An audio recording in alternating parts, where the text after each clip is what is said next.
Para भाइ बहिनीहरू, आज म तपाईहरुलाई आजको विज्ञान र प्रविधिसँग आवश्यक केही ज्ञानवर्धक, सिपमूलक, प्रभावकारी कुराहरूको बारेमा जानकारी गराउन गइरहेको छु। के तपाईहरुलाई थाहा छ, विज्ञान र प्रविधि सँगसँगै आजको मानव सभ्यता पनि लोप हुन लागिरहेको अवस्था। तपाईले आफ्नो संस्कार, संस्कृति, मूल्य, मान्यता सबै कुरालाई बिर्सिसक्नु भएको छ। तपाईलाई अहिलेको एआई ले यतिसम्म बनाएको छ कि तपाई आफ्नो मस्तिष्कलाई प्रयोग गर्न सकिरहनु भएको छैन।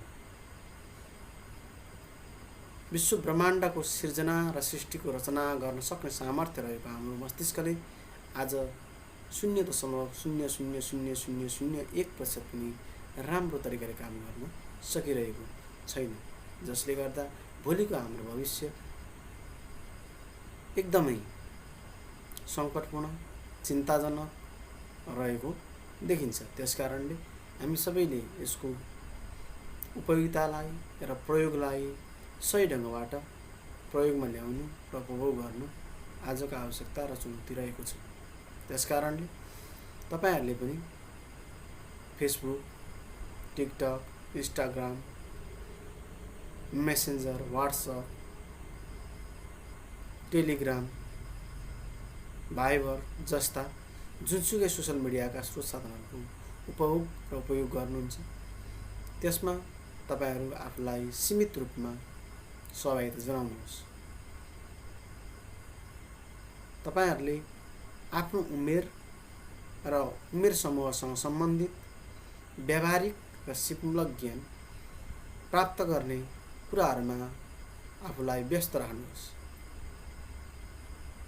समय सँगसँगै चल्न सिकेमा मात्रै जीवनले एउटा सही मार्ग निर्धारण गर्नेछ। तपाई आफ्नो लक्ष्य, उद्देश्यलाई सहज रूपमा प्राप्त गर्न चाहनुहुन्छ भने एकाग्र रहेर, एकचित्त भएर तपाई आफ्ना दैनिक क्रियाकलापलाई सुधार गर्नुहोस्। प्रविधिसँग भाग्ने हैन, धेरै नजिक पनि रहने हैन।